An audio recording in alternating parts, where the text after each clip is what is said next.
When you picture Queen Elizabeth I today, perhaps you see the famous Armada Portrait, an aging queen in elaborate gown, hand resting on a globe, showing England's mastery of the seas. Or maybe you imagine her at the height of her glory, the Virgin Queen, Gloriana, dancing through gilded halls at Greenwich Palace. But look beyond these triumphant images, and you'll find a different story.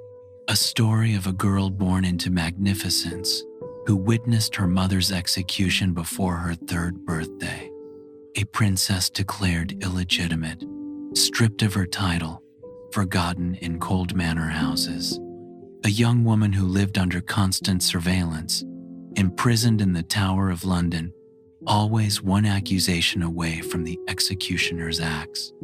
Tonight, we'll explore the dangerous years before Elizabeth became queen, from her birth in a palace chamber to her mother's scaffold, from her lonely childhood to the scandal that nearly destroyed her, from her imprisonment in the Tower to the moment she finally ascended the throne. These were the years that forged one of history's greatest monarchs.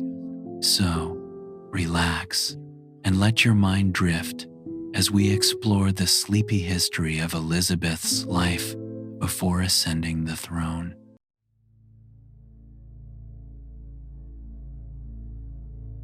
We'll start with a surprising event in September 1533, when a king's desperate hope turned to crushing disappointment.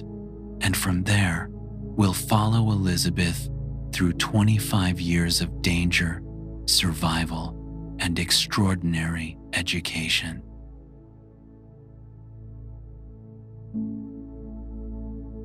The 7th of September 1533, Greenwich Palace on the River Thames. Inside the Chamber of the Virgins, Queen Anne Boleyn has just given birth. The room is filled with attendants, midwives, physicians. Everyone is waiting. The king has been waiting. England has been waiting.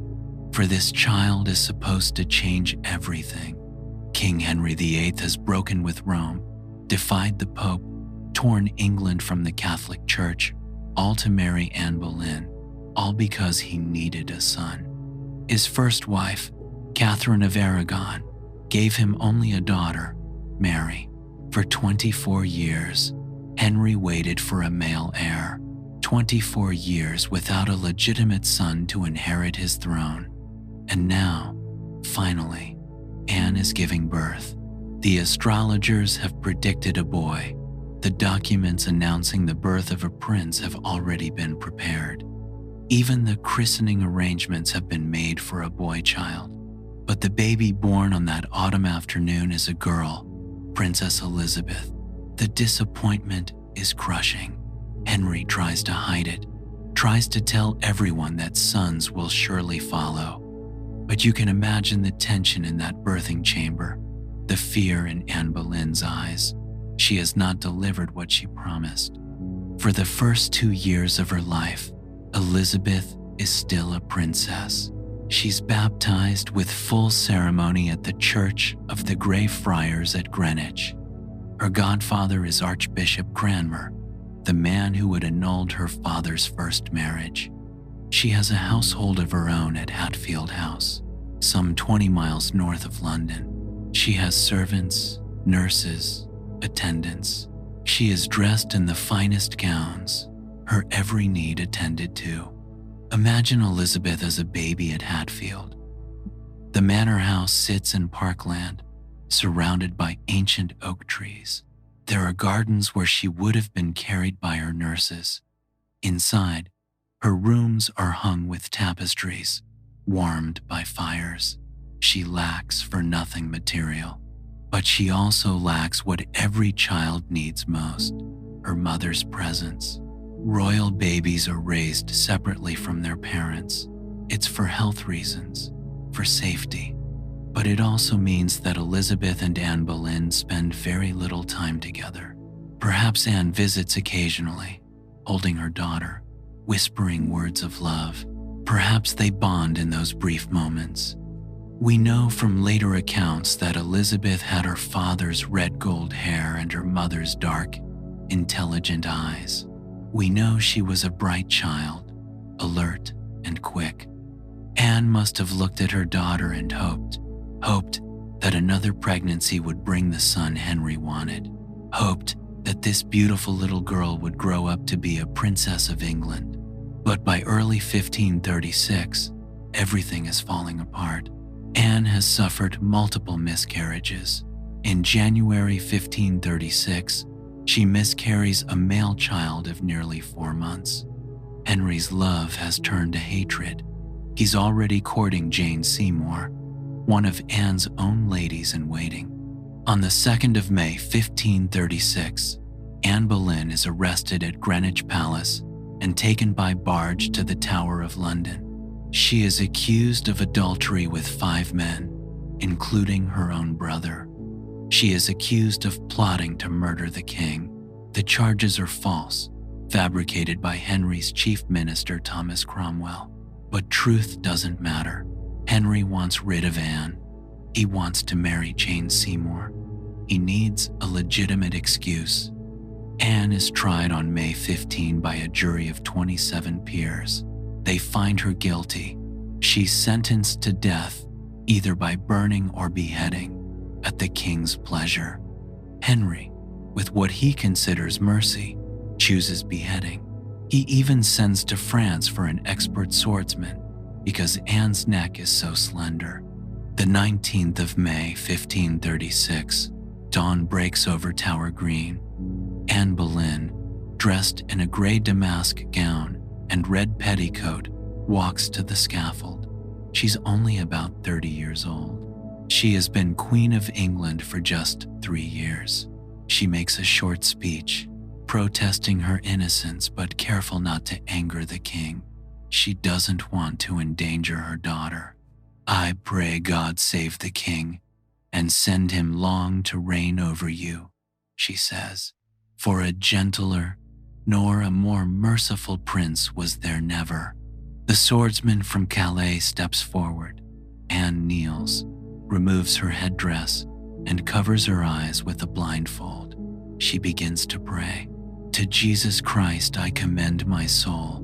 Lord Jesu, receive my soul." The sword flashes in the morning light. Anne Boleyn, Queen of England, mother of Princess Elizabeth, is dead. Elizabeth is 2 years and 8 months old. She's at Hatfield House. She will not have been told what happened. Royal children are protected from such terrible truths. But the world around her changes immediately. Within days of Anne's execution, Archbishop Cranmer declares that Henry's marriage to Anne was never valid. This means Elizabeth is illegitimate. She is no longer a princess. She is no longer in line for the throne. She is simply Lady Elizabeth, the bastard daughter of the king. Her household is reduced. Fine gowns are not made for her anymore. Lady Bryant, who oversees Elizabeth's care, writes desperately to Thomas Cromwell saying she doesn't know how to dress the child. Elizabeth has outgrown her clothes, and no one is providing new ones. She hath neither gown, nor kirtle, nor petticoat, Lady Bryant writes. This is Elizabeth's first lesson. How quickly fortune can change. How a princess can become nothing overnight. It's a lesson she'll never forget. Some historians believe Elizabeth had no memory of her mother. Others suggest that perhaps she retained some dim impression. Either way, Anne Boleyn becomes a forbidden subject. For the rest of Henry's reign, no one dares mention her name in Elizabeth's presence. The portrait of Anne at Hampton Court is painted over. It's as if she never existed. But Elizabeth carries her mother's legacy in her blood. She has Anne's intelligence, her quick wit, her ability to charm and manipulate, and she has her mother's fate as a constant warning.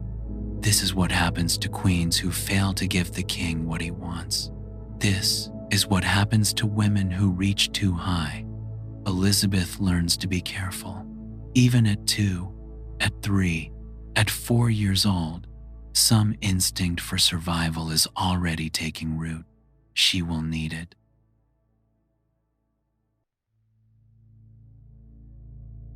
After Anne's death, Henry VIII marries 4 more times. Jane Seymour gives him his precious son, Prince Edward, in October 1537, but dies 12 days later of puerperal fever. Elizabeth is now 4 years old, and she has a baby half-brother who is everything she is not: legitimate, male, the heir to the throne. Henry briefly brings Elizabeth back into his life. In 1543, he marries his 6th and final wife, Catherine Parr. Catherine is kind, intelligent, devout. She takes an interest in all 3 of Henry's children, Mary, Elizabeth, and Edward. She persuades Henry to restore both his daughters to the line of succession, though they remain officially illegitimate. At age 10, 11, 12, she lives, sometimes at court, sometimes at Hatfield or one of the other royal manor houses. She sees her father occasionally, a terrifying, unpredictable giant of a man. Henry VIII, in his later years, is obese, diseased with ulcerated legs, prone to violent rages. Elizabeth learns to read his moods, to make herself pleasing, to never provoke his anger. She also learns to step aside for her brother. Edward is the center of attention, the future king. Elizabeth must always defer to him, curtsy to him, treat him as her superior even though he's 9 years younger. She must never show jealousy or resentment. But Elizabeth has one great advantage. She is brilliant. Her intelligence is recognized early. When Catherine Parr becomes queen, she ensures that Elizabeth receives the same quality of education as Edward. The best tutors from Cambridge University are summoned. Elizabeth's first teacher is Catherine "Cat" Ashley, who becomes not just her governess, but her closest confidant. Cat is well educated, and she teaches Elizabeth the fundamentals: reading, writing, arithmetic, geography, history, music, needlework. By age 5 or 6, Elizabeth can read and write fluently. But soon, Cat's teaching is supplemented by university scholars. William Grindal, a brilliant young Cambridge graduate, becomes Elizabeth's primary tutor. He's only in his 20s, serious and dedicated. He teaches Elizabeth Greek and Latin every morning, focusing on the New Testament and classical authors. In the afternoons, she studies modern languages with other tutors: French with Jean Belmont, Italian with Battista Castiglione. Elizabeth proves to be an exceptional student. She has a gift for languages, a prodigious memory, an appetite for learning that impresses everyone who teaches her. By age 11, she speaks 6 languages fluently: English, Latin, Greek, French, Italian, and Spanish. She can also understand Welsh and Flemish. Her reading list is demanding. She studies Cicero, Livy, Plato, Aristotle, the Greek New Testament. She learns history, philosophy, theology, rhetoric. She practices calligraphy until her handwriting is beautiful and flowing. She reads voraciously, everything she can get her hands on. Imagine Elizabeth at Hatfield House, sitting at a table with an open book. Morning sunlight streams through the window. She's wearing a simple dark dress, her red hair pulled back. Her pen moves across the page as she translates from Latin to Greek and back to English, the method called double translation. that her tutor believes strengthens the mind. Her face is serious, concentrated. She loves this. Learning is her escape, her power, her future. But Elizabeth's childhood is not all books and learning. There's always an undercurrent of danger. Her position is precarious. She's the daughter of the executed queen. Some people, especially Catholics, believe she's not even Henry's child. They whisper that Anne Boleyn was unfaithful, that Elizabeth is a bastard in fact as well as law. Elizabeth learns to be cautious in everything she says and does. She's being watched. Reports about her go to court, to her father. Any sign of rebellion, any hint of ambition could be fatal. She learns to keep her thoughts to herself, to present a face of perfect obedience and modesty. She also learns about the danger of being female. She watches her father's treatment of his wives. Jane Seymour died giving birth. Anne of Cleves was divorced. Catherine Howard, wife number 5, was executed for adultery when Elizabeth was 8 years old, beheaded at the Tower, just like Elizabeth's mother. Elizabeth watches and learns, and she develops a wariness about men, about marriage, about trust. The men around her father are dangerous. They smile and flatter, but they're always calculating advantage. Even her tutors, kind as they are, report to someone. Everyone has an agenda. The 28th of January 1547, King Henry VIII dies at Whitehall Palace. He's 55 years old, obese and diseased. His son Edward becomes King Edward VI at age 9. Elizabeth is 13. She's now second in line to the throne after her half-sister Mary. Henry's death changes everything.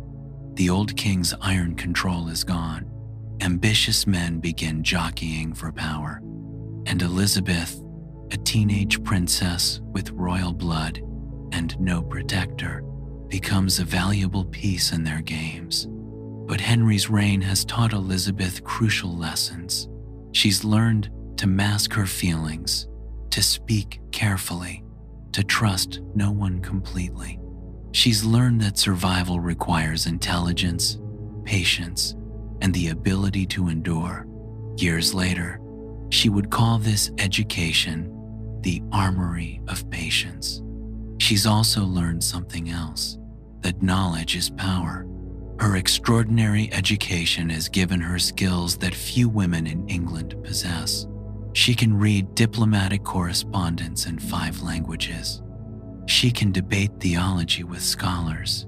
She can compose letters and speeches that move people. These abilities will save her life more than once in the years ahead.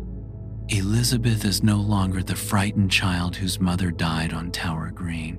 She's a young woman armed with intelligence, education, and a steely determination to survive.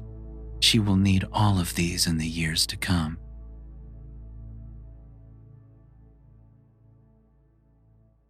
After Henry VIII's death, Catherine Parr invites Elizabeth to live with her at Chelsea Manor in London. Catherine has quickly remarried to Thomas Seymour, brother of the late Jane Seymour and uncle to the new king. It seems like a safe arrangement. Catherine is Elizabeth's beloved stepmother. Surely Elizabeth will be protected here. But Thomas Seymour is dangerous. He's nearly 40 years old, handsome, charming, and consumed with ambition. He's jealous of his older brother Edward Seymour, who serves as Lord Protector to the 9-year-old King Edward. Thomas wants power, wants access to the king, wants to rise higher, and he sees 14-year-old Elizabeth as a potential pathway to that power. Within days of Elizabeth joining the household at Chelsea Manor, Thomas begins visiting her bedroom early in the morning before she's dressed. He's wearing his nightgown, his hair tousled. He tickles Elizabeth while she's still in bed, slaps her on the buttocks, makes inappropriate jokes. Cat Ashley, Elizabeth's governess, is horrified. This is completely improper. She reports it to Catherine Parr, but Catherine doesn't stop her husband. In fact, sometimes she joins in. One morning in the garden, Catherine and Thomas chase Elizabeth together. They hold scissors and cut her black dress into 100 pieces, while Elizabeth laughs and runs. Is it innocent play, or is something darker happening? Historians still debate this. Some believe Thomas Seymour was grooming Elizabeth, that this was abuse. Others suggest Elizabeth may have had a schoolgirl crush on her stepfather, not understanding the danger. The truth is probably complex. Elizabeth is intelligent but only 14. Thomas is nearly 40, powerful, her guardian. The power imbalance is enormous. What we know is that by spring 1548, things have gone too far. Catherine, now pregnant, catches Thomas and Elizabeth in an embrace in a room. The exact circumstances aren't clear. Were they kissing? Simply standing too close? Whatever happened, Catherine is finally alarmed. She sends Elizabeth away in May 1548. Elizabeth must leave Chelsea Manor, leave the woman who's been like a mother to her because of Thomas Seymour's behavior. She's sent to stay with Sir Anthony Denny and his wife Joan in Hertfordshire. She must have felt confused, ashamed, perhaps even guilty, though none of this is her fault. In June, Catherine and Thomas moved to Sudeley Castle in Gloucestershire. Catherine gives birth to a daughter, Mary, on August 30, but Catherine develops puerperal fever, the same infection that killed Jane Seymour.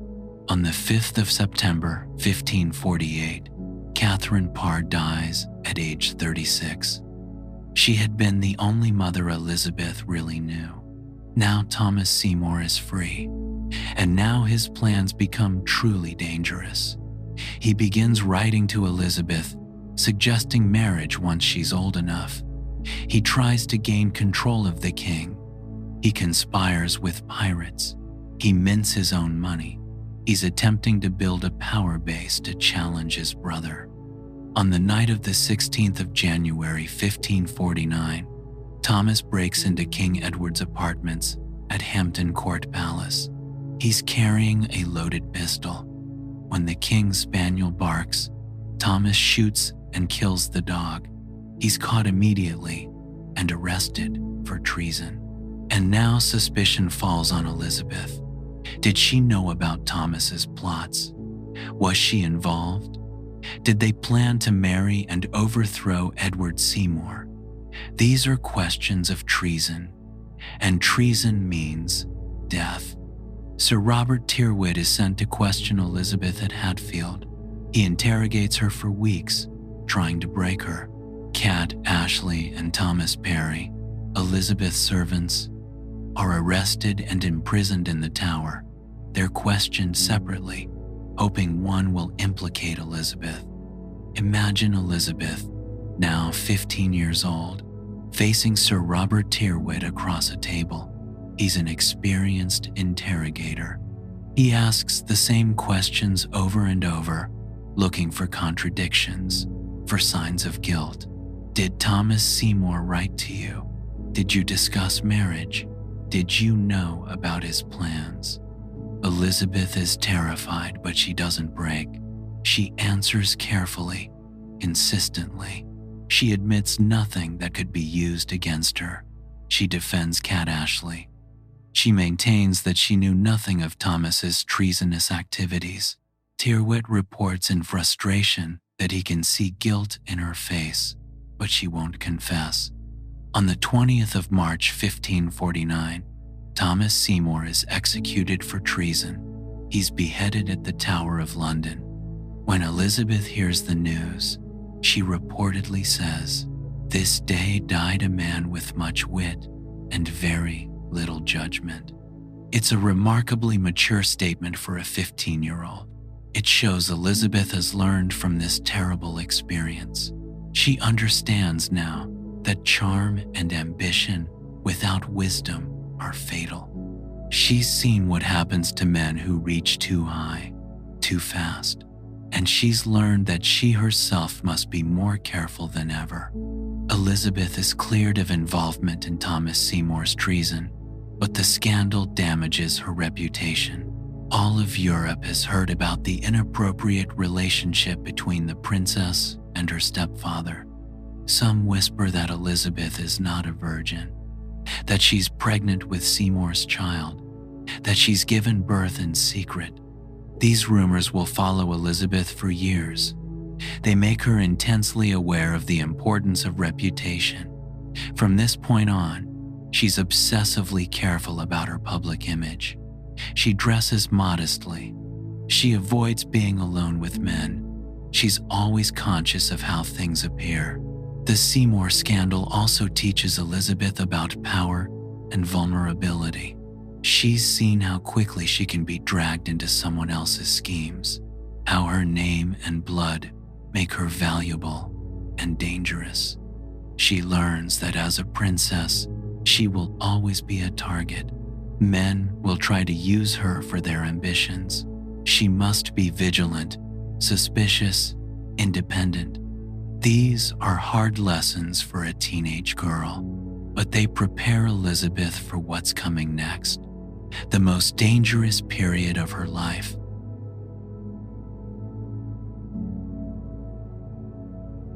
The 6th of July, 1553. King Edward VI dies at Greenwich Palace. He's only 15 years old, killed by tuberculosis. Before his death, he was persuaded to change the succession. He bypassed both his half-sisters, Mary and Elizabeth, who he considered illegitimate, and named Lady Jane Grey as his heir. Jane is Edward's Protestant cousin, married to the son of John Dudley, Duke of Northumberland. Jane Grey is proclaimed queen on July 10. She's only 16 years old, terrified, a pawn in other people's games. But the plan fails immediately. The English people rally to Mary Tudor, Henry VIII's eldest daughter. Mary has been waiting 37 years for this moment. On July 19, Jane is deposed. Mary rides triumphantly into London on August 3, with Elizabeth at her side. This show of sisterly solidarity doesn't last. Mary is 37, deeply Catholic, determined to return England to Rome. Elizabeth is 20, raised Protestant, educated by reformers. Mary sees Elizabeth as a threat, young, Protestant, popular with the people who dislike Mary's religious changes. Mary also remembers that Elizabeth is Anne Boleyn's daughter. Anne Boleyn, who took Mary's mother's place, who caused Mary to be declared illegitimate. At first, Elizabeth tries to comply. She attends Catholic Mass. She dresses modestly in black and white. She writes affectionate letters to Mary. She acts the part of the devoted younger sister, but Mary doesn't trust her. How could she? In July 1554, Mary announces she will marry Philip of Spain, son of the Holy Roman Emperor Charles V. This is deeply unpopular. The English fear Spanish influence, Catholic domination, and some look to Elizabeth as an alternative. Sir Thomas Wyatt, a knight from Kent, leads a rebellion. In January and February 1554, Wyatt marches on London with several thousand men. His goal, officially, is to prevent the Spanish marriage. But rumors fly that Wyatt wants to put Elizabeth on the throne instead of Mary. Elizabeth is at Ashridge in Hertfordshire when the rebellion begins. She's sick, possibly genuinely ill, possibly feigning illness to stay out of London. When Wyatt's rebellion fails and he's captured, attention immediately turns to Elizabeth. Was she involved? Did she know about the plot? Did she encourage it?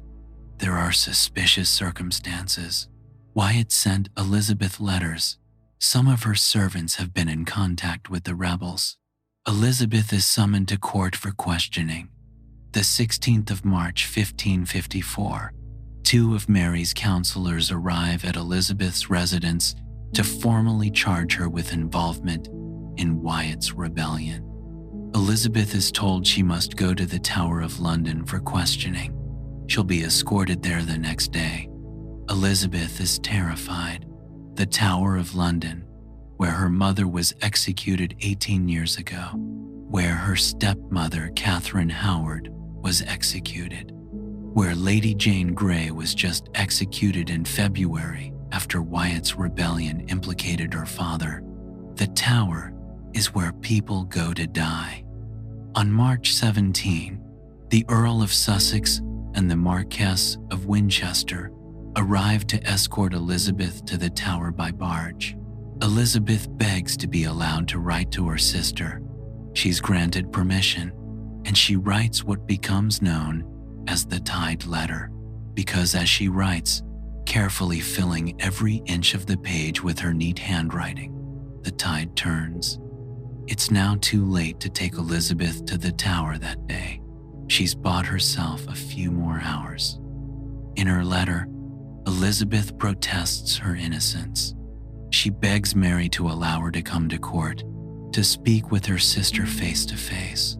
I pray God I may die the shamefullest death that any ever died, if I may mean any such thing, she writes.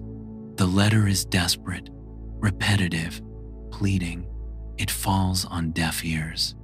The 18th of March, 1554, Palm Sunday, Elizabeth is taken by barge down the Thames to the Tower of London. She arrives at Tower Wharf in the rain. As she steps out of the barge, she allegedly says, "Here landeth as true a subject, being prisoner, as ever landed at these stairs." She's taken through the Tower precincts. She passes the menagerie where the king's lions are kept. She walks past lines of guards. She walks under the bloody Tower archway. Across the court, she can see scaffold boards still stacked from Lady Jane Grey's execution just weeks ago. Elizabeth is not thrown into a dungeon. She's imprisoned in the royal apartments in the inner ward, the very rooms renovated for Anne Boleyn's coronation, where Anne was held before her execution. Elizabeth has about a dozen servants, comfortable accommodations, but she's a prisoner, and she knows her mother died here as a traitor.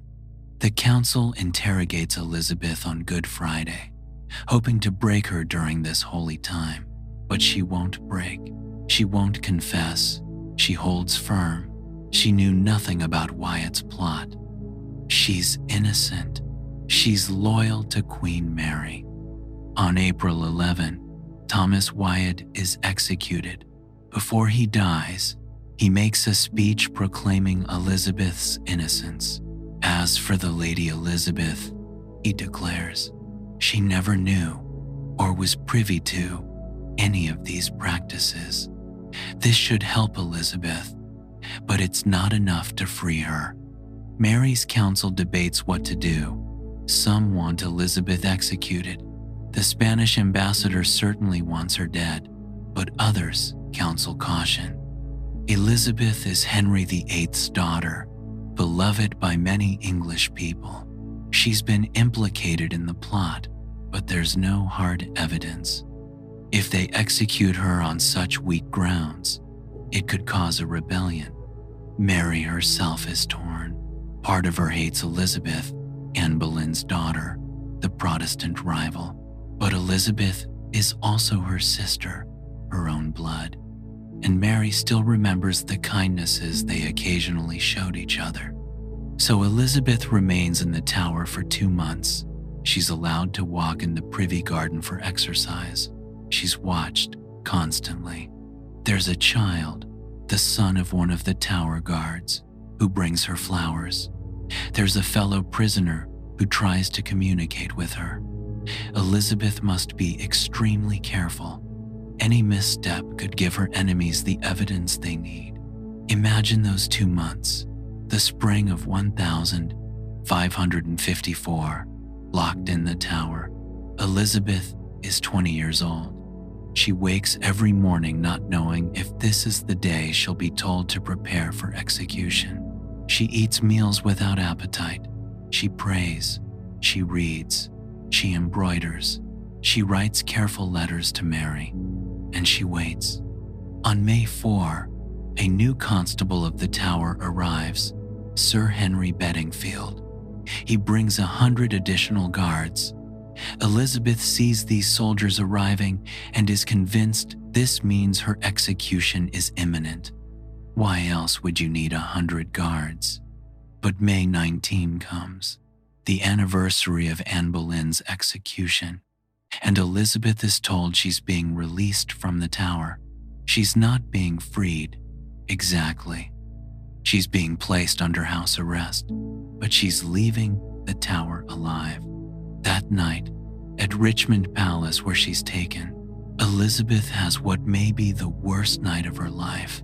She's convinced she's going to be assassinated. It would be convenient for Mary if Elizabeth died by an intruder's hand, something Mary couldn't be blamed for. For this night, I think to die, Elizabeth tells her gentleman usher. But she survives the night, and the next day, she's taken to Woodstock in Oxfordshire. The journey takes 4 days, and despite everything, the people line the roads to see her. They bring her flowers, cakes, wafers. Her litter becomes so laden with gifts that she has to beg them to stop. The people love her. This is both dangerous and reassuring. At Woodstock, Elizabeth remains under house arrest for nearly a year. She's watched by Sir Henry Bedingfield, a Catholic loyalist who reports her every move. She's not allowed visitors without permission. She's isolated, constrained, always aware that she's still under suspicion. Elizabeth endures. She doesn't complain. She doesn't plot. She writes respectful letters to Mary. She requests permission for small things, books, writing materials, the ability to walk in the garden. She presents herself as humble, loyal, unthreatening, and gradually, Mary's suspicion eases. Not entirely. Mary never fully trusts Elizabeth, but by April 1555, Elizabeth is allowed to return to Hatfield. She's no longer under house arrest. She can manage her own household. She's still watched, still forbidden from independent action, but she has her life. These 3 years under Mary's reign, from 1553 to 1556, are perhaps the most formative of Elizabeth's life. She's seen how fragile her position is, how easily she could be executed, how many people want her dead. But she's also learned that she can survive through patience, through careful management of her image, through appearing harmless while never giving up hope. She's learned to wait, to endure, to outlast her enemies. She's learned that sometimes survival is the only victory that matters. And she's learned that the people love her, that she has support beyond Mary's court. This will matter when Mary dies.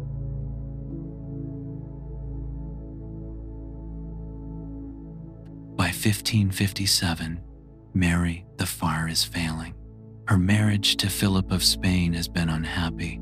Philip spent most of his time abroad. Mary had 2 false pregnancies, humiliating episodes that broke her heart. She's pushed through religious persecution, burning hundreds of Protestants at the stake, earning the nickname Bloody Mary. She's alienated much of her kingdom. Elizabeth, meanwhile, has been quietly at Hatfield. She's now 24, 25 years old. She reads constantly: Greek, Latin, Italian. She translates texts. She writes. She maintains correspondence with scholars across Europe. She's building a network, cultivating supporters, preparing. For what exactly? She can't say. But she's ready. Mary knows she's dying.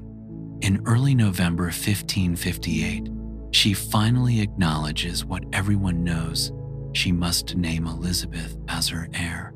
There's no other choice. Edward VI is dead. Mary has no children. The next person in line by Henry VIII's will is Elizabeth. On the 17th of November 1558, at about dawn, Mary I dies at St. James's Palace. She's 42 years old. Her reign has lasted just 5 years, but it's felt much longer. England is weary, divided, anxious about the future. The same morning, November 17, Elizabeth is at Hatfield House. She's in the park, sitting under an oak tree, reading a book. Some accounts say it's the New Testament in Greek. Horsemen come galloping up the drive. They bring news from London. The Queen is dead. Long live the Queen. Elizabeth is told she's now Queen of England. The Lords of Mary's Council kneel before her. She's 25 years old. She's been a princess, a bastard, a prisoner, a suspect, and now she's queen. According to William Camden, Elizabeth's first words are from Psalm 118, spoken in Latin: E domino factum est illud, et est mirabile in oculis nostris. This is the Lord's doing, and it is marvelous in our eyes. It's a perfect response, humble, pious, giving credit to God. Elizabeth has learned well how to perform, but underneath the performance, she must be feeling an enormous mixture of emotions: relief that she's survived, grief, perhaps, for her sister Mary despite everything, fear of the enormous responsibility ahead, and determination. She's been preparing for this moment her entire life. Elizabeth moves quickly to establish her authority. She appoints William Cecil as her chief minister. He'll serve her for 40 years. She assembles a council of trusted advisors. She signals religious moderation, trying to heal the divisions Mary created. She makes herself visible to the people, riding through London, accepting their acclaim. But she also shows caution. She doesn't rush into major changes. She doesn't seek revenge on those who persecuted her under Mary. She doesn't immediately overturn everything Mary did. She moves carefully, testing the ground, building support. This is Elizabeth shaped by 25 years of danger. She's not reckless.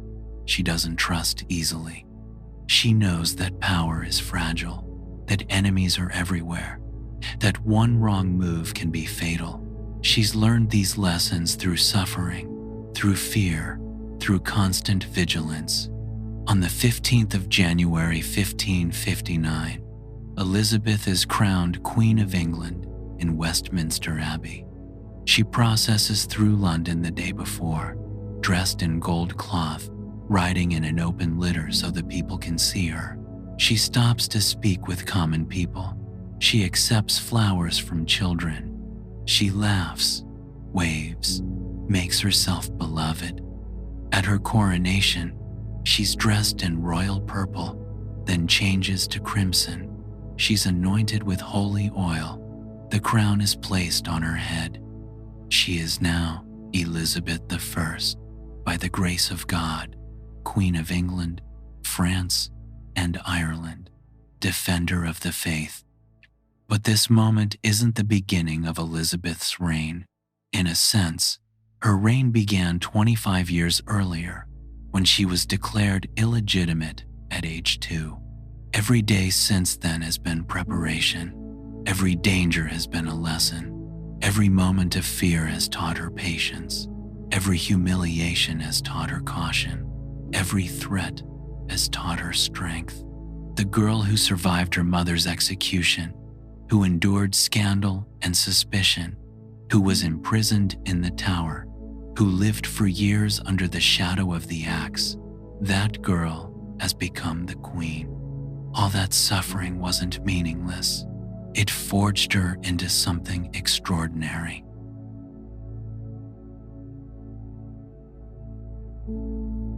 So we followed Elizabeth from a palace birthing chamber to her coronation, from the daughter of an executed queen to the crowned monarch herself, from a frightened child to a woman who would reign for 45 years and give her name to an age. What made Elizabeth I such a great queen? Many things, certainly. Her intelligence, her education, her political skill, but perhaps most importantly, her survival instinct, the ability to endure, to wait, to outlast her enemies, the wisdom to appear harmless while remaining strong, the patience to let events unfold rather than forcing them. These were not gifts. These were skills learned through suffering. Elizabeth became great partly because she had to survive. If she'd been born male, if she'd inherited easily, if her path had been smooth, she might have been a very different ruler, perhaps not as cautious, perhaps not as wise, perhaps not as enduring. Elizabeth I reigned until the 24th of March 1603. She died at Greenwich Palace at age 69, having ruled for 44 years and 4 months. She never married. She never named an heir until her final illness. She maintained her independence, her power, her control to the very end. Perhaps we can imagine Elizabeth in her final years, sitting in her privy chamber at Greenwich or Richmond, an old woman now, her face painted white, her red wig carefully arranged, her hands covered in jeweled rings. She looks out the window at the Thames flowing past, and she remembers. She remembers a little girl at Hatfield, asking Lady Bryan why she's not a princess anymore. She remembers her mother, or does she? Perhaps only a vague impression of dark eyes, of a voice singing. She remembers the scandal with Thomas Seymour, the shame and fear. She remembers the Tower, those 2 months of waiting for death. She remembers Woodstock, the long year of house arrest. All of it led to this, to a reign that would be called the Golden Age, to the defeat of the Spanish Armada, to Shakespeare and Marlowe writing plays, to English sailors circumnavigating the globe, to a country transformed, made strong, made confident. And Elizabeth knew something that perhaps we forget, that greatness is often born from suffering, that strength comes from survival, that the most dangerous journey can lead to the most glorious destination. The girl who should have died many times, on the scaffold like her mother, in the tower like so many others, from illness or assassination, or simply from being in the wrong place at the wrong time, that girl lived to become a legend. That's the legacy of Elizabeth's dangerous youth. Not just survival, but transformation. Not just endurance, but transcendence. She took every lesson from those terrible years and used them to become one of history's greatest monarchs.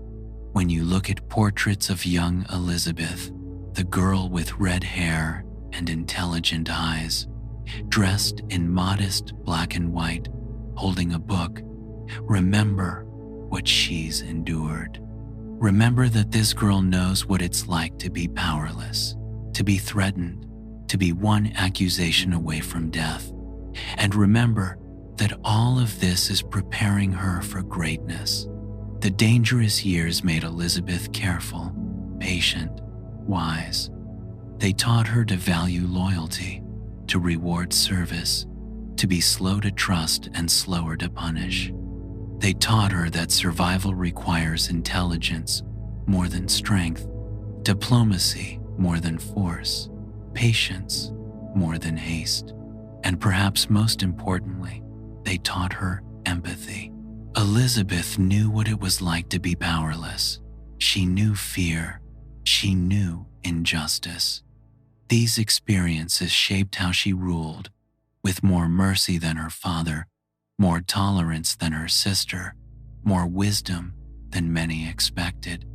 So the next time you think of Elizabeth I, don't just picture the glorious Armada portrait or the aging queen in elaborate ruffs and jewels. Picture also the 2-year-old whose mother was executed, the teenager interrogated about treason, the 20-year-old imprisoned in the tower, the young woman who survived it all through intelligence, patience, and an unbreakable will to live. That's the real story of Elizabeth I. Not just a queen, but a survivor. Not just Gloriana, but a woman who walked through fire and came out forged in steel. Her dangerous youth was not a prelude to her reign. It was the foundation of it.